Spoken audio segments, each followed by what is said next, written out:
the tournament so far. Waban Tiger eagled the 9th hole to take sole possession of the lead and make the turn at 31. Great. I know you were watching. Did Cheryl have to peel you off the ceiling? I was exercising some restraint because it's still 36 holes of golf. Last I checked, you got to be ahead at the end of 72 holes. It seemed to me the Tiger was getting tired each day a little bit, which is natural because he hasn't played. Before the 9 straight days when he was practicing and playing, he says he hadn't even played with his friends. Okay. But I will admit, Tony, when I watched him birdie those early holes, 3 of the first 4 or 5, I just thought, wow, this looks like Tiger Woods. How long is reasonable to expect him to keep it up? There were 2 big changes today from yesterday. One was in chipping.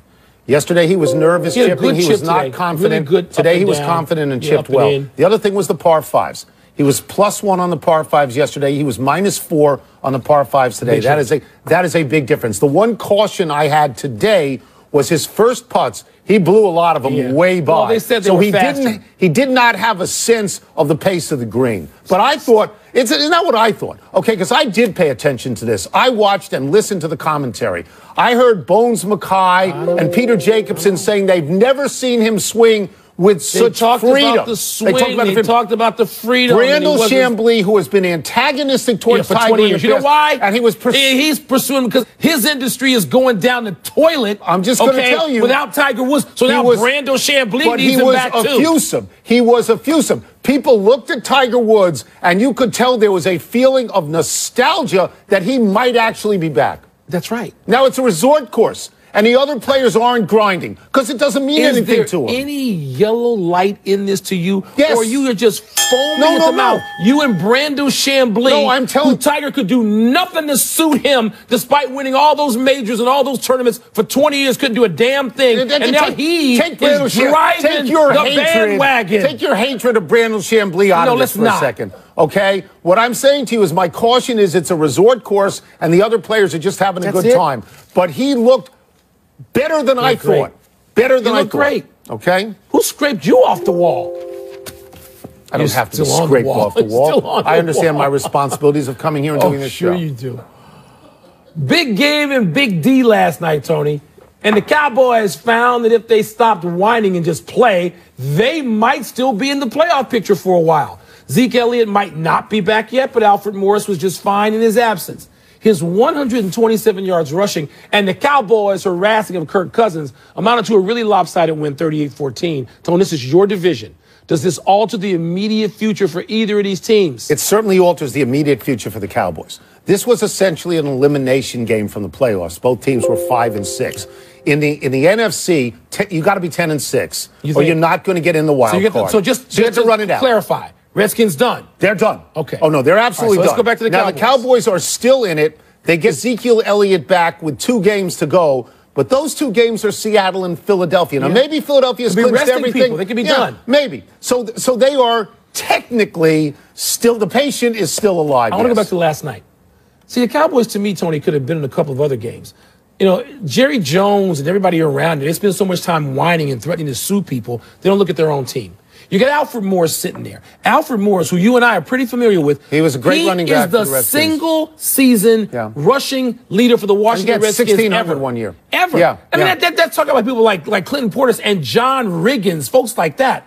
Bobby Mitchell. So this guy can run the football. Why the hell weren't the Cowboys running him instead of feeling sorry for themselves for a couple weeks? I blame that on the coach and maybe the owner, too. The Cowboys are still in it. I wonder, though, about the Redskins. We got to talk about the Cowboys for weeks. I think what about Jay Gruden? I think there's a longer-term effect on the Redskins, possibly. This was a very important and a very winnable game.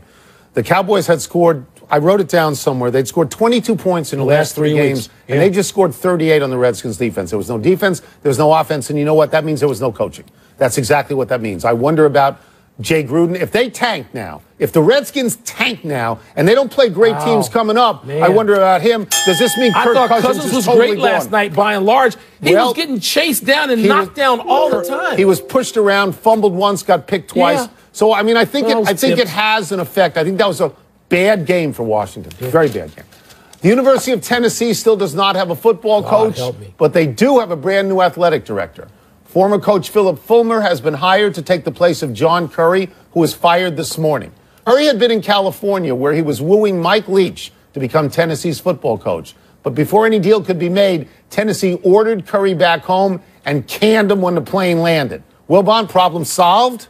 Let me say, with all due respect to our dear friend Frankie Nation and all of my relatives in Tennessee, and that would be half my family, that this you have family everywhere. You are America's family. You.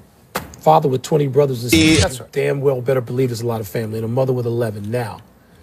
This is a lot of attention for a program, a middling program. 31 in the SEC. brothers and you have 31 aunts and uncles? How about that? 31? 20 and 11. You like that? A lot of them in Tennessee. That's a full squad. Tony, all the problems are not solved. You still got to hire None of the problems are solved. Well, maybe some of them. Firing that AD helped solve at least Which the one of us first called problem. For the moment you did. I got to give you credit there. Done. But it's also going to bring other people back into play who had told Tennessee, get out of here, like, say, David Cutcliffe, who's a Tennessee guy in a lot of ways. This is interesting. I'll give Curry credit for one thing. Mike Leach is a good coach. And I don't know if he would have gone. I don't know that for a second. But Mike Leach is a pretty good coach. He's not the only one in play. But here's the problem that Tennessee has. They still have a chancellor who I don't know what his legs are there. Because he had to have signed off on the Schiano thing. I don't know how long he's going to be there. Before I signed, if I was a football coach, I wouldn't necessarily just take Fulmer's word for something. I'd want to know all of the structure in that school and what kind of commitment there was to me. But you can't know, Tony, you can't know everything. You're going to take a flyer on somebody. And people seem like they're able to do that with Fulmer, even though they're not going to have all these answers that you want them to have. The point is, it seems like it is less toxic, much less toxic without this. I will tell you that the cynical view is they just put a little air freshener on a cesspool. Okay, that it's really in bad shape. You still got them being bad shape. Yes, still. I would. Tell me who's going to go there. Tell me the structure in the school. That's all. I can't tell you those things yet. Maybe they can get a coach. How about starting there? Yeah. And Fulmer says he's not going to coach. Came out and said that definitively during his press conference. All right. In further college football coaching news, Jimbo Fisher has left Florida State for Texas A&M for $75 million over 10 years. This makes him the highest paid coach in college football behind Nick Saban. And they now get to match wits in the same division of the SEC. Tony, does this change mean it is reasonable for A&M to now expect a national title? To expect one. To expect when you pay $75 million out to a coach, aren't you expecting one? The last time they won was almost 80 years ago. It was 1939. They didn't win. Bear Bryant. Bear Bryant didn't win. Junction Boys so unless they move out of the Western Division of the SEC and then don't have to play Alabama, LSU, and Auburn every year, and Mississippi if they ever get off probation, or Arkansas if they hire the right guy. That's the group of death to me. And the one guy getting paid more is who? Is Nick Saban. He's done it. And they got a right for him to expect the national championship because he's got a bunch of them. Expect no. Could they be competitive? Absolutely. But I thought they could be competitive with someone. SEC schools aren't looking to be competitive. They're not even looking to be in the top 3 in their division every year. We heard this out of Arizona State yesterday. Insane. All these college football programs and the people who run them, when they give away this kind of money and the boosters and the sponsors and they're flexing, they're popping their jerseys today, they expect a national title. Do you think Jimbo Fisher is worth $75 million over Jimbo 10? Fisher is one of the 5 best coaches in the last 7 or 8 years in college football, right? He's got a national championship. National championship, a bunch of 10-win seasons, another 11-win season. With Jameis Winston mostly, okay, but yes. Wait. Yes. You can't tell me he can't recruit to say to Texas. I'm sure he can. There's enough boys in the state of Texas to bring him in My there. feeling on something like this, that is such an enormous contract that my feeling is it has the aura to me of one of those baseball contracts, one of those 7, 8, or 9-year baseball contracts where in the last 3 years you say, what were we thinking of? I'm just saying. I don't expect the national championship. I expect more Jimbo Fisher than that. Wouldn't it be great if someone went to Florida State and then you could see? Then you could have a comparison. The Cleveland Cavaliers won their 10th straight game last night, beating the Hawks Atlanta. Now, 2 weeks ago, we were talking about Cleveland as if they'd lost it. Now they've found it. The only team with a longer winning streak this year is Boston, and the Celtics won last night behind Kyrie Irving's 36 points. Wilbon, we are a quarter of the way through the regular season. I ask you, who is more likely to win the MVP, LeBron James or Kyrie Irving? Well, Tony, one thing you know, and I do vote for this particular award, all those awards at the end of the season. You vote MVP? I do. People tend to get tired maybe of the same person time after time after time. And they were like 8 or 9 years. When was the last time he actually Jordan won? could have won it. When was the last time LeBron actually there won? Was interruption. There was interruption in 2011 with Derrick Rose. I think he won a couple of more years, and then it gets Durant won Durant once. won one. Curry won twice. Curry won twice last year. Westbrook. So I don't hear it's been like 5 years. Well, Kyrie's the surprise.